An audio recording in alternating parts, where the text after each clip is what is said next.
Hello everybody, I'm Mattspurs and I'm back again with another video about last night's match against West Ham.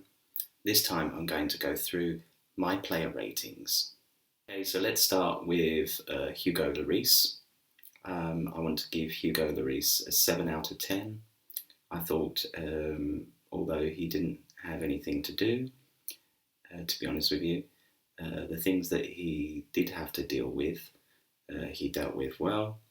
And when you watch the game without the background noise, you can really hear how vocal he is, and he has a lot of good leadership qualities.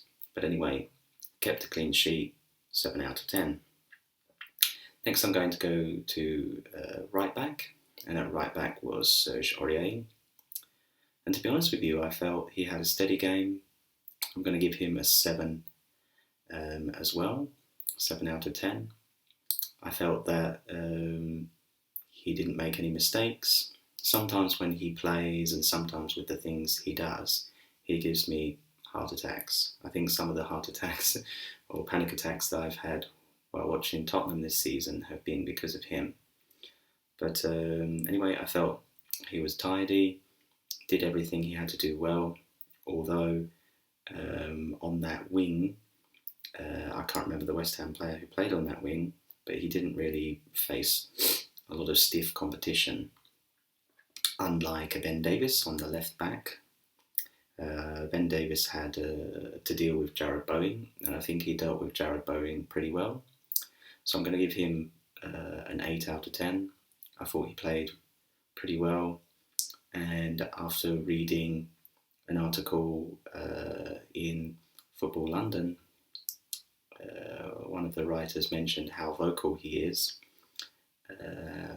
especially in terms of helping Steven Bergwijn when he came on in the second half, and he kind of talked him through it. And he's one of the most vocal players actually in the Tottenham team, so it was really surprising for me to hear that. But anyway, I'll give Ben Davies an 8 out of 10. Now let's talk about the centre-back pairing. Interesting stat, maybe you already know, but the centre-back pairing of Dyer and Sanchez, I think, in the last two games, haven't conceded from open play. Against Manchester United, obviously, we conceded a soft penalty, in my opinion, but last night we got our first clean sheet. I think it's our first clean sheet in a while. I can't even remember the last time we actually got a clean sheet. I felt Dyer and Sanchez both played very well. Again, didn't really have a lot to do because West Ham didn't really attack that much. I felt Sanchez had a good game. I'm going to give Sanchez maybe 7 out of 10. I felt he had a good game, did everything that he had to do, dealt with everything well, but I don't think he was really tested.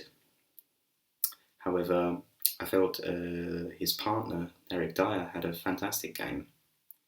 Again, it's almost like since Jose Mourinho has put him there, and since the break, he seems like a completely different player to me. He seems like he's become John Terry or something.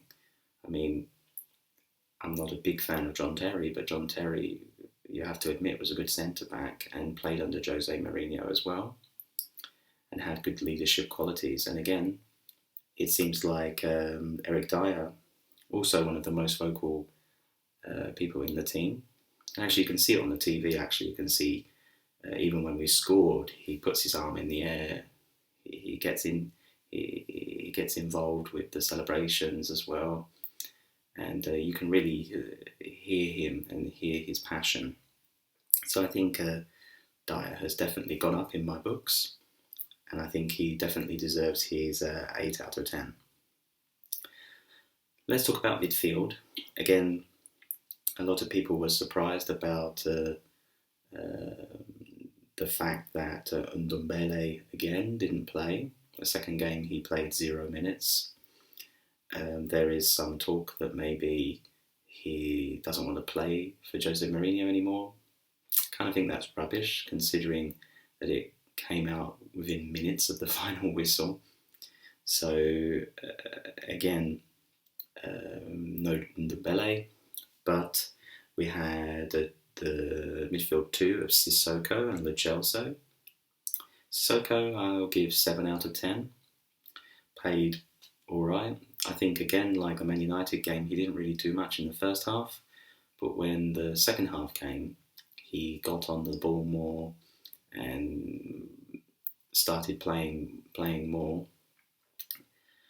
But again, I think his role is more defensive than anything in this team.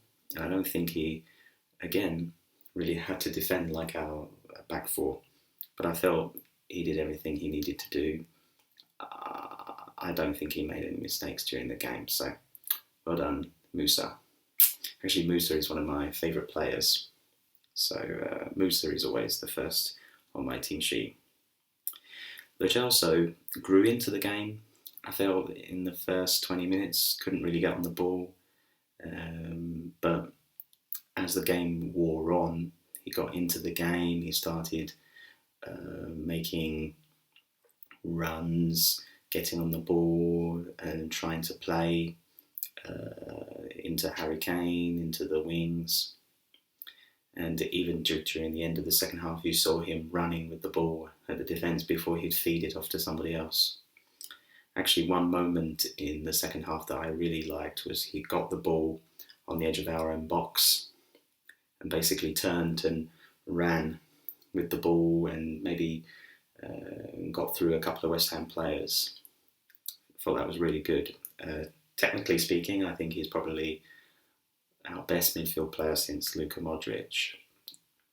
Really great technical ability on the ball. Maybe not so attacking as like Ali, Son or Moura, but I think he's going to be the attacking midfield position probably in our team if we're going to play this formation. Now, the three behind Harry Kane were Son, Ali and Moura. Ali, I felt, didn't really have a great game. To be honest with you, I'd probably give Ali maybe just a 5 out of 10. Came off after 60 minutes for Lamela. But Ali didn't really have a great game. Scuffed a shot wide in the second half. And I think he was huffing and puffing towards the end. Maybe needs some more game time to get his fitness back up to speed.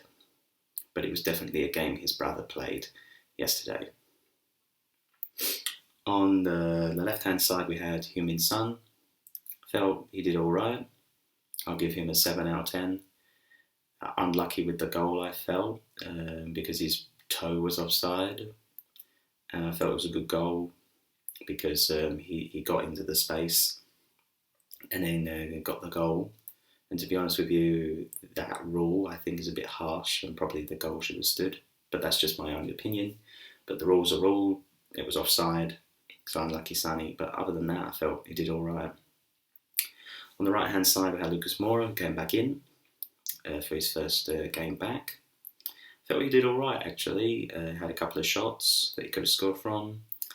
And one really good chance he should have scored right at the end of the first half. The ball came across, and all he had to do was just side foot it in. And he kicked it wide of the post. With a bit more fitness, maybe he could have guided that into the corner.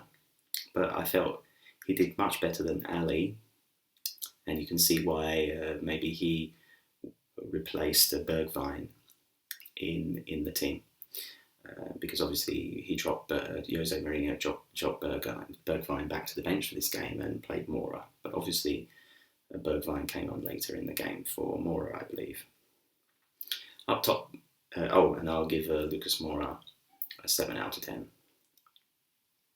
Harry Kane, I felt, did well, huffed and puffed a lot.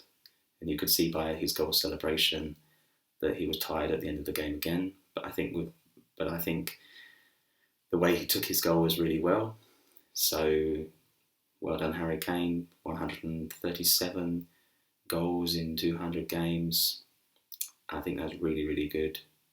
I think that's more than Owen, Fowler and Henry in 200 games, and only one goal behind Sergio Aguero. So well done Harry Kane in terms of that, and congratulations to you. Harry Kane, I felt, had a good game. I'm going to give him, although he scored the goal, maybe an 8 out of 10. I felt he had an okay game. Maybe I'll give him a higher score because of the goal. And I love the celebration, very Klinsmann-esque. But I think it was more like, oh, thank God for that, because I ran all that way and I'm glad I scored. Because obviously he's been talked about in the media beforehand, Paul Merson saying maybe he wouldn't score so many goals, and then Jose Mourinho saying, yeah, he's going to score loads. But Harry Kane now has 9 or something like that in 12 games. So really well done, Harry Kane. The players come off the bench were Lamela. Felt he did okay. I'm going to give him maybe 6 out of 10. Didn't really do much, but I felt he was crucial in the build-up to Harry Kane's goal. Bergwijn as well, when he came on, I felt he added something, and he's really good now. We have this option to bring on more attacking players like Lamela and Bergwijn. I'm going to give Bergwijn a 6 out of 10. Obviously, Harry Winks came on for the last less than 10 minutes just to shore it up a little bit, and didn't really get on the ball that much, so maybe I'm not going to rate him, but well done, Harry Winks. Obviously, Harry Winks is above Ndombele in Jose Mourinho's pecking order, although I think Harry Winks is more of a defensive player than Ndombele. But anyways, we won 2-0, kept a clean sheet, and I'm going to give Jose Mourinho 9 out of 10. Great tactics. I think good team selection at the beginning, even though Ndombele didn't play and he dropped Steven Bergwijn. I think I can understand that. He wanted to freshen up the team a little bit. And I think during the game, we were attacking in one sense, but also pragmatic in another. So well done, Jose. Well done.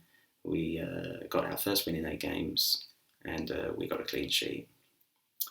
Let me know what you think in the comments below.